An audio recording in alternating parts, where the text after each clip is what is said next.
তো নমস্কার বন্ধুরা, তোমাদের সবাইকে আমার চ্যানেলে সুস্বাগতম। তো আজকেকার ভিডিওটা হচ্ছে ভবানীর চক যে কম্পিটিশান রয়েছে আগামীকাল, তার উদ্দেশ্যে। ভবানীর চক কম্পিটিশানে যেতে গেলে তোমরা কিভাবে যাবে বা ভবানীর চক কম্পিটিশানে কি কি সেট আপ থাকছে, তো তার জন্য এই ভিডিওটা আজকের বানানো। কারণ কালকে সবাই অনেক ভুলভ্রান্তি তো হবে, কারণ অনেকে যাবে নতুন জায়গা থেকে, তারা চিনতে পারবে না যে কিভাবে যাবে, কোন রাস্তা দিয়ে যাবে, কত কিলোমিটার রাস্তা, যাওয়ার রাত্রে বাড়ি ফিরতে পারবে কিনা, সব কথা এই ভিডিওর মাধ্যমে তোমাদের সাথে আলোচনা করব।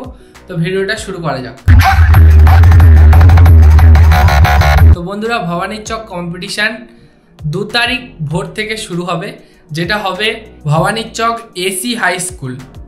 এসি হাই স্কুল, বারবার করে বলছি, ভবানীর চক এসি হাই স্কুল। ভবানীর চকের দুটো হাই স্কুল রয়েছে, একটা ভবানীর চক হাই স্কুল, একটা রয়েছে ভবানীর চক এসি হাই স্কুল। তো এসি হাই স্কুলে কম্পিটিশানটা হবে। এসি হাই স্কুল এবং ভবানীর চক এমনি যেটা নর্মাল হাই স্কুল, দুটোর দূরত্ব কিন্তু অনেকটাই দূরে, প্রায় 15-20-30 কিলোমিটার এতটা ডিস্টেন্স দুটো স্কুলের। বাট নাম দুটোরই প্রায় একই। আগের বছর এটার জন্য খুবই প্রবলেম হয়েছিল, তাই এবছর তোমাদের যাতে কোনো কনফিউশন না থাকে, তাই বারবার করে বলে দিচ্ছি, ভবানীর চক এসি হাই স্কুলে কম্পিটিশানটা হবে। তার লোকেশান আমি তোমাদের কমেন্ট বক্সেও দিয়ে দেবো, ডেসক্রিপশানেও দিয়ে দেবো। তো আর একটা কথা, যারা কলকাতা থেকে আসবে ট্রেনে করে, তো ট্রেনে করে আসলে মনে হয় অনেকটা ঘুরে আসতে হবে তোমাদেরকে। কলকাতা থেকে তোমাদের ফার্স্টে আসতে হবে সাঁতরাগাছি স্টেশনে, সাঁতরাগাছি জাংশন যেটার নাম। তারপরে ওখান থেকে তোমাদেরকে আসতে হবে পাঁশকুড়া জাংশন। তো পাঁশকুড়া থেকে চেঞ্জ করে তোমাদেরকে ধরতে হবে ওই নাচিন্দা যাওয়ার যে ট্রেন, তো সেটা করেই তোমাদেরকে পাঁশকুড়ায় আসতে হবে। তো অনেকটা, আমার মনে হয় অনেকটা ঘুর জার্নি হয়ে যাচ্ছে, একটা এলোমেলো হয়ে যাবে তোমাদেরকে, কারণ তোমরা নতুন, আর এত এলোমেলোভাবে আসতে অনেকটা প্রবলেম হবে। তো আমি মনে করি তোমরা যারা কলকাতা থেকে আসবে তারা অবশ্যই বাসে করে এসো।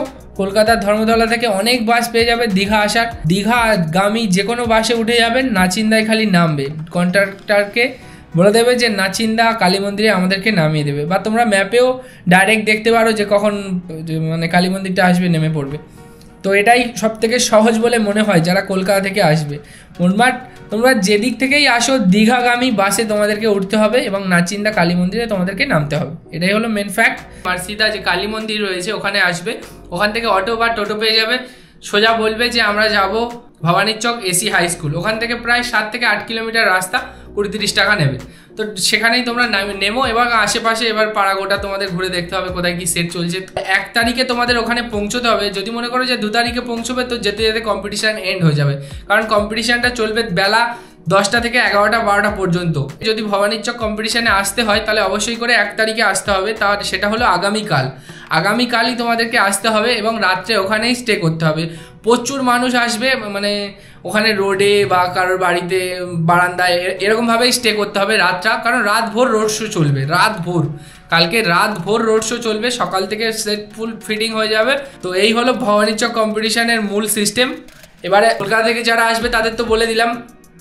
এবার যারা ডায়মন্ড হারবার, ফলতা, তারপর রামগঙ্গা, বারুইপুর এই সাইড দিয়ে আসবে, তোমরা আসবে তাহলে ডায়মন্ড হারবারে এসে তোমাদেরকে নদী পার করে ওপারে যেতে হবে কুমড়োহাটি, যেটাকে বলে কুমড়োহাটি ভেসেল ঘাটে পৌঁছতে হবে ডায়মন্ড হারবার ভেসেল ঘাট থেকে। তো কত 20-30 টাকা এরকম নেবে। তারপর ওখান থেকে তোমাদের বাস ধরতে হবে, বাসে প্রায় 2 থেকে 3 ঘন্টা লাগবে।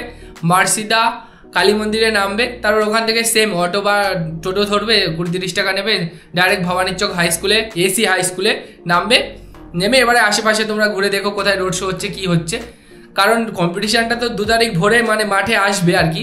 তাছাড়া 1 তারিখে তো এমনি পাড়ায় যেমন রোড শো হয় বা দাঁড়িয়ে চলে, ওরকম স্ট্যান্ড বাই চলবে। তো কারা কারা থাকছে কম্পিটিশানে, কোন সেট আপ, প্রায় 25টা সেট আপ থাকছে। ওয়েস্ট বেঙ্গলের বড় বড় সেট আপ থাকছে, যেমন power music, Shubhadeep music, Barman music, এরকম বড় বড় সেট আপ থাকছে। তো নামগুলো আমি তোমাদেরকে বলে দিচ্ছি 25টা সেট আপের।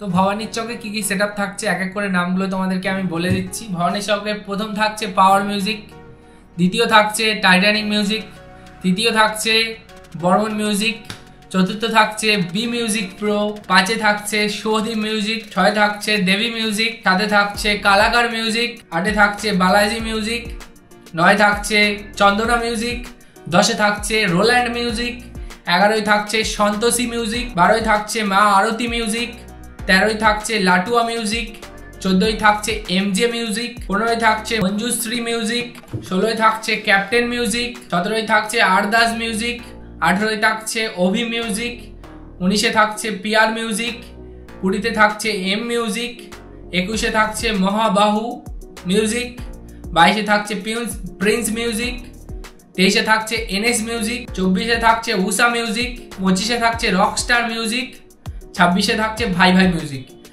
তো মার্চ 1-এ 25টা সেটআপের নাম আমি বললাম। তো এর বেশি বাড়তেও পারে, হয়তো কমলে 1-2টো কমতেও পারে, বাট আমি তোমাদের আগে থেকে জানিয়ে দিলাম 25টার বেশি সেটআপ ওখানে থাকে প্রত্যেক বছর।